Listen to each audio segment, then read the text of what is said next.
9 cara Islam masuk dan berkembang di Indonesia. Penyebaran Islam di Indonesia memiliki sejarah panjang yang melibatkan berbagai faktor. Meski pengaruh tasawuf sering disebut sebagai salah satu jalur utama, ada banyak cara lain yang berkontribusi signifikan dalam masuknya Islam dan penyebarannya di Indonesia. Berikut adalah 9 cara masuk dan berkembangnya Islam di Indonesia.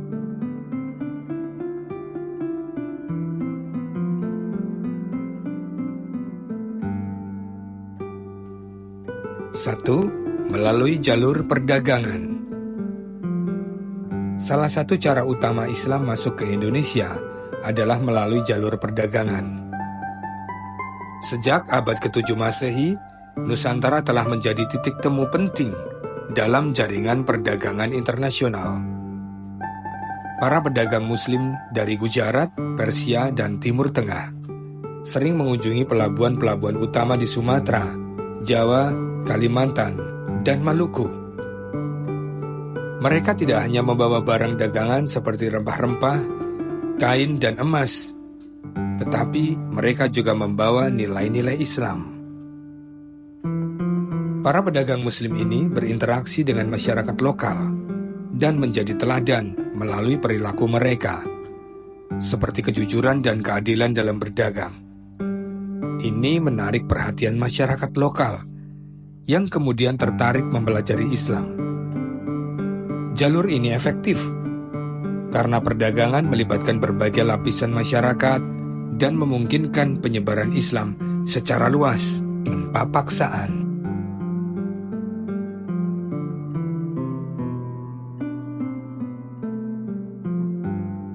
Kedua, melalui perkawinan. Perkawinan menjadi salah satu cara penting dalam penyebaran Islam di Indonesia. Para pedagang Muslim yang datang ke Nusantara menikahi perempuan lokal, terutama dari kalangan elit masyarakat atau keluarga berpengaruh. Hal ini menciptakan hubungan kekerabatan yang erat dan memberikan kesempatan untuk menyebarkan ajaran Islam secara lebih mendalam. Lewat perkawinan, Islam diajarkan secara informal kepada anggota keluarga, mulai dari cara beribadah hingga nilai-nilai etika Islam. Tradisi ini kemudian diwariskan dari generasi ke generasi, sehingga Islam menjadi agama yang diterima dan dipraktekkan dalam keluarga besar hingga masyarakat secara umum.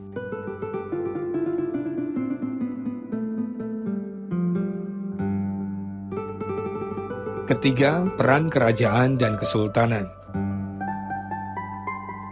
Kerajaan-kerajaan di Nusantara memainkan peran penting dalam penyebaran Islam. Ketika para penguasa kerajaan memutuskan untuk memeluk Islam, masyarakat biasanya mengikuti jejak mereka.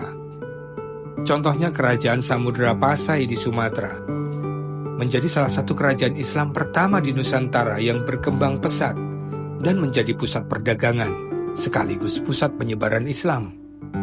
Di Jawa, Kesultanan Demak mengambil alih peran sebagai pusat Islam setelah Majapahit mengalami kemunduran.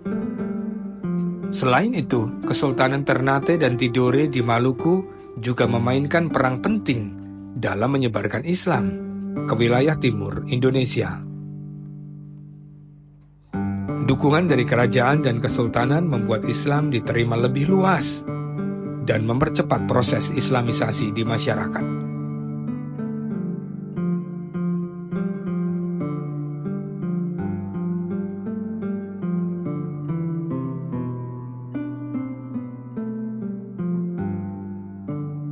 Keempat, pendidikan dan pesantren.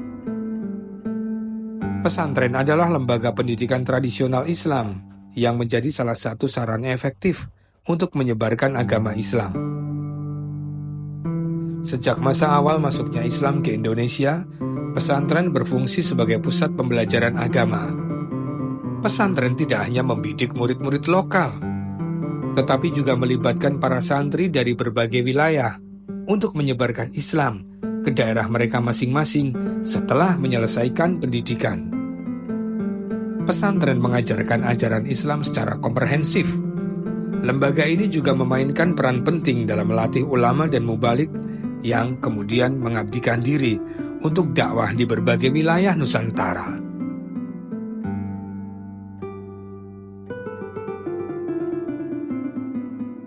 Kelima, misi dakwah ulama dan mubalik.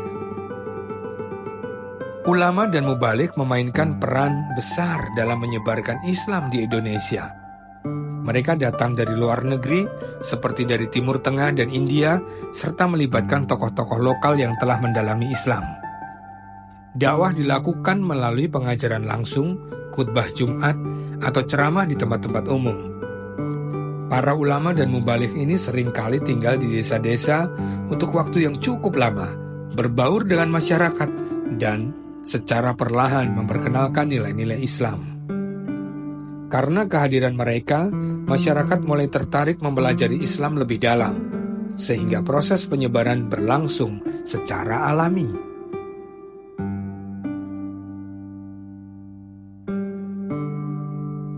Keenam, seni dan budaya lokal. Islam berkembang dengan cepat di Indonesia karena mampu beradaptasi dengan budaya lokal. Penyebaran Islam dilakukan melalui pendekatan seni dan budaya yang sudah akrab bagi masyarakat. Misalnya seni wayang di Jawa, digunakan sebagai media untuk menyampaikan cerita yang mengandung nilai-nilai Islam, seperti kisah Nabi dan para sahabat. Selain itu, tradisi seni ukir dan kaligrafi juga diadopsi dengan mengintegrasikan unsur Islam. Misalnya penambahan motif tulisan Arab atau simbol Islami dalam seni tradisional. Dengan pendekatan ini, Islam tidak langsung menggantikan budaya setempat, tetapi mengisinya dengan nilai-nilai baru yang lebih Islami. 7. Transmisi buku dan sastra Islam. Kitab-kitab Islam memainkan peran penting dalam penyebaran ajaran Islam. Buku-buku tentang hukum Islam, tafsir Al-Quran, dan sejarah Islam dibawa ke Indonesia oleh pedagang dan ulama. Para pelajar lokal yang mendalami kitab-kitab ini di pesantren atau perguruan Islam menyebarkan kembali ilmunya ke masyarakat luas. Sastra Islam seperti syair dan hikayat yang syarat pesan moral juga menjadi medium efektif untuk memperkenalkan Islam kepada masyarakat yang belum terbiasa dengan ajaran agama ini.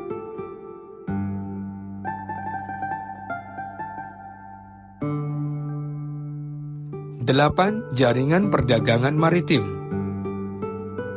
Lokasi geografis Nusantara yang strategis di jalur perdagangan internasional memungkinkan arus masuk ideologi dan agama dari luar.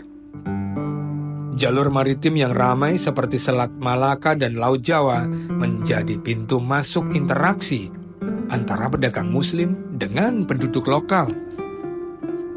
Jaringan ini tidak hanya membawa barang dagangan, tetapi juga memperluas hubungan sosial dan budaya. Para pedagang Muslim memperkenalkan Islam sebagai bagian dari kehidupan sehari-hari, membuat agama ini dikenal dan diterima secara luas.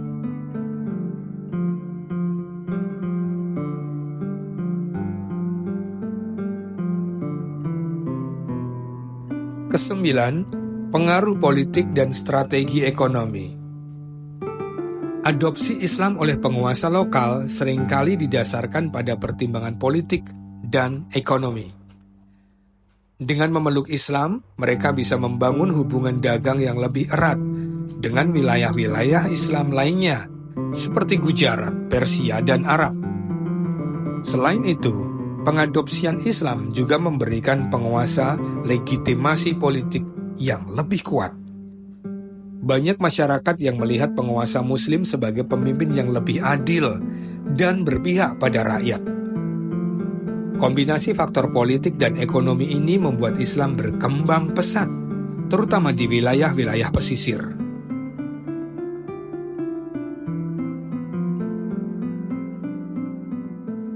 Demikianlah, Islam masuk dan berkembang di Indonesia melalui berbagai jalur yang beragam. Dagangan, perkawinan, peran kerajaan, pendidikan, dakwah ulama, seni dan budaya lokal, buku-buku Islam, jaringan maritim, serta strategi politik dan ekonomi, semua menjadi faktor penting yang mempercepat proses Islamisasi. Pendekatan yang adaptif dan toleran memungkinkan Islam diterima secara luas di berbagai daerah tanpa harus menghapus identitas budaya lokal. Inilah yang menjadikan Islam tumbuh menjadi agama mayoritas di Indonesia dengan karakter yang khas dan plural.